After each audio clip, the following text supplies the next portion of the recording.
আসসালামু আলাইকুম এভরিওয়ান, কি অবস্থা সবার, কেমন আছেন সবাই? চিনিরে ছাদে নিয়ে আসছি। দেখতেই পাচ্ছেন ওর খাঁচা সহ হচ্ছে ওরে ছাদে নিয়ে আসছি কারণ ওদের খাঁচাগুলো একটু ক্লিন করতেছি। সবগুলোই আমার ছাদেই নিয়ে আসছি, সবগুলো খাঁচাই ক্লিন করতেছি। আর নতুন করে হচ্ছে নতুন সেট আপ করতেছি। তো সেট আপটা অবশ্যই আপনাদের সাথে আমি শেয়ার করব। আমি একটা লং ভিডিও বানাইতেছি।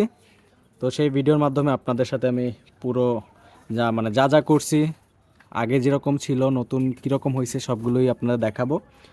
তো সেটা দেখতে চাইলে অবশ্যই আমার সাথে যুক্ত হয়ে থাকবেন। যারা এখনও আমার ইউটিউব চ্যানেলটা সাবস্ক্রাইব করে না তারা ইউটিউব চ্যানেল সাবস্ক্রাইব করবেন, আর যারা ফেসবুক পেজ থেকে দেখতেছেন তারা অবশ্যই পেজটা ফলো করে রাখবেন। আর যারা টিকটক থেকে দেখতেছেন তারা আমার বায়োতে গেলে ফেসবুক পেজের লিঙ্কটা পাবেন। আর লং ভিডিও আমি ওইখানে আপলোড করব, সো ওইখানে আপনারা দেখতে পাবেন যে আমি কি কি সেট আপ করলাম আর কিভাবে করলাম। তো চিনিরে এখানে দেখতেছেন, যারা আমার ভিডিও রেগুলার দেখেন তারা ওরে খুব ভালো করে চিনেন। আর সিরাজি কবুতর কিন্তু বেশি একটা উঠতে পারে না, যার কারণে ওরে আমি যদি সাইরাও দেই তাও বেশি একটা প্রবলেম হয় না। আমি একটু আগে ছাড়ছিলাম ওরে। আসো আসো চিনি আসো। এ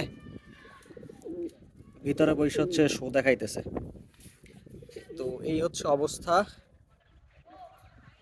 আর খাঁচা ফুল ক্লিন করে ফেলছি, দেখতেই পাচ্ছেন। আর নিচে হচ্ছে আমার কোয়েলগুলো আছে, আর বাকি কবুতরগুলো আছে ওই সাইডে। সেগুলো ক্লিন হয়ে গেলে দেন হচ্ছে সেটা আমি আপনাদের সাথে শেয়ার করব।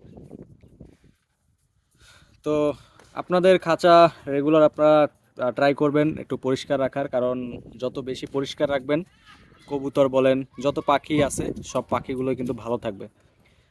তো এই কাজটা অবশ্যই করবেন। তো আজকের ভিডিওটা এই পর্যন্তই। ভালো থাকেন সবাই, আল্লাহ হাফেজ, টাটা।